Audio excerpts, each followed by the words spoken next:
Hey everybody, let's get straight into it with Buck Rogers #1. First off, it comes with 5, Canon 5 variant covers. The more the merrier is what I say, but if you're like me, you'll probably pick up the one that doesn't go for 50 notes on eBay in a month's time. I picked up this issue because it had been heavily marketed by Dynamite Press. The concept appears to be the same as the old TV show. Present-day astronaut has an epic fail and is thrown into the future. This time around, though, it's not highly evolved monkeys our bloke has to worry about. It's highly evolved grizzly bears. I am being serious. I don't think I will continue to pick up this title. The concept has been done to death, and it has no other similarities to the old TV show, which is probably a bad thing because they've made the mistake of not cashing in on the nostalgia. Also, Scott Beatty is a slightly average writer and don't think he'll be able to generate good enough stories to keep this title alive. If it's still around in a year's time though, I'll probably post an apology. Another classic sci-fi hero now with the Doctor Who one-shot Autopia by IDW. Not much to say on this one, a simple enough story with decent art but obviously aimed at younger readers. This isn't a bad thing as it can get kids who are fans of the TV show into comics. On a side note, it was for me when a friend gave me a copy of Judge Dredd, and when I saw him punch his fist through Judge Fear's face, I never looked back. A classic moment in British comics, but I digress. Also this week from IDW is the comic adaptation of Star Trek II, Wrath of That Guy from Fantasy Island. This doesn't add anything new to the story, so it's difficult to see the point, but IDW has the license rights here and they're going to use them. I have no idea of the company's financial state, but all these licenses must be costing a bomb. Let's just hope it doesn't cripple them like it did with Dreamwave Comics. Anyway, I won't recommend this as I think you would get more enjoyment watching the movie again, and you'd probably have to wait till issue 3 until you hear the classic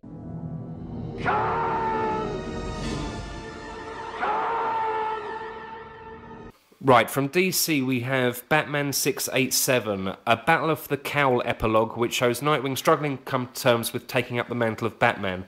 This issue proves that there was no point for the miniseries, as the transition of Dick Grayson is dealt with competently in this one issue.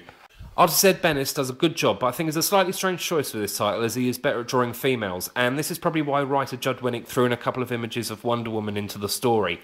Another little niggle I have with the art is that Nightwing seems to add on 50 pounds of muscle when dressed as Batman, but these are very minor problems and I highly recommend the book. Also struggling with a change in roles is Tim Drake in Red Robin #1. We see Tim told by Dick Grayson that he can no longer be Robin, which increases the rivalry between him and Damian. The ongoing plot of the book appears to be that Tim refuses to believe Bruce is dead and decides to waste his time and go globetrotting to find him, even though we all know he is dead and he's never ever coming back. A pretty solid issue, but this series is obviously finite, but I'm okay with that, because I don't mind the shake-up of the Bat titles, but I quite liked him as Robin, and didn't think it was time to replace him, even though he has been Robin since 1989. If you're the type of person who likes your Batcow with Bruce Wayne in it, you can pick up Batman Confidential #30, which concludes the Bad Cop storyline. Set in Batman's early years, Bad Cop is a policeman who has been driven insane by the Joker. Scott McDaniels does pretty well on the art, but a pretty run-of-the-mill story as unforgettable as it is predictable. If this series really is to be the replacement of Legends of the Dark Knight, and is the only title with Bruce as Batman, it really needs to do better than this. Okay, and on to Marvel, and first up is Ultimate Spider-Man 133. I stopped reading this title at issue 100, and in hindsight I should have stopped at 25. I picked up this issue because it was supposed to be the last in the series, and promptly put it back down again. 1, because it took me 30 seconds to read, literally. 2, Spidey doesn't even appear in the issue.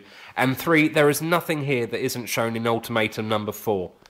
I'm sure this title's going to be relaunched, but I can't really see the point, as it now has a more complicated continuity than the superior Amazing Spider-Man title, and this defeats the whole purpose the Ultimate line was created for.